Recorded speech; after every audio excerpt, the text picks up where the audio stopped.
Praise the lord. నిజమైన స్వరం. July 15, 2024 Holi prayer home సంఘం వారి అనుదిన వాగ్దాన పరిచర్య. నిన్ను ఏమాత్రమును విడువను, నిన్ను ఎన్నడును ఎడబాయను. హెబ్రీయులకు రాసిన పత్రిక 13వ అధ్యాయము 5వ వచనము.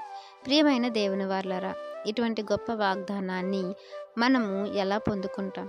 ఏం చేస్తే ఇది మనకు దేవుడు అనుగ్రహిస్తారు? దేవుడు ఎప్పుడు మనకు తోడుగా ఉంటారని మనం ఆలోచిస్తే, సహోదర ప్రేమయందు నిలకడగా ఉండాలంట. ఆతిథ్యం ఇవ్వడం మర్చిపోకూడదు అంటున్నారు.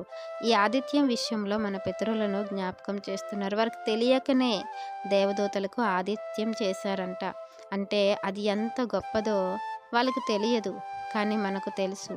తెలిసిన మనము అది జ్ఞాపకం చేసుకొని ఆతిథ్యం ఇచ్చే విషయంలో మనము దేవునికి చేసినట్లుగా అనుకోవాలి. అలాగే మనం శరీరం కాబట్టి అనేకమైన బంధకాల్లో ఉన్నవారిని, బంధింపబడి వారిని మనము జ్ఞాపకం చేసుకోవాలి. ఇంకా మనము కష్టాల్లో, బాధల్లో నుంచి వచ్చిన వారమే, అవి మనం అనుభవిస్తున్న వారమే. అయితే ఆ పరిస్థితిలో ఉన్న వారిని మనం జ్ఞాపకం చేసుకోవాలంట. వివాహం అన్నిటికంటే విలువైనది, ఘనమైనదిగా దేవుడు ఎంచారు. పానుపు నిష్కలంకముగా ఉండాలి అని అంటున్నారు. వేశ్య సాంగత్యం చేయకూడదు, వ్యభిచారులుగా ఉండకూడదు, ఎందుకంటే దేవుడు వారిని తీర్పు తీరుస్తారు. దేవుని కంటే ఎక్కువగా దేనినైతే ప్రేమిస్తారో వారు వ్యభిచారులుగా దేవుడు నిర్ధారిస్తారు. అయితే ధనాపేక్ష లేని వారే ఉండాలి అని అంటున్నారు. మీకున్న దానితోనే మీరు తృప్తి పొందండి అని దేవుడు చెప్తున్నారు.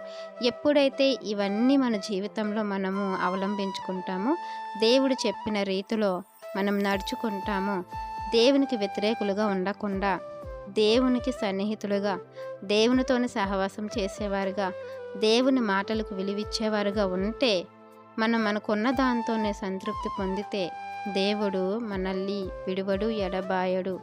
ఈ వాగ్దానం మనందరి జీవితంలో మనం ఫలించుకోవాలని ఆశపడుతున్న వారు దైవజనులు బ్రదర్ పి నెహెమ్యా గారు. God bless you. ఆమెన్.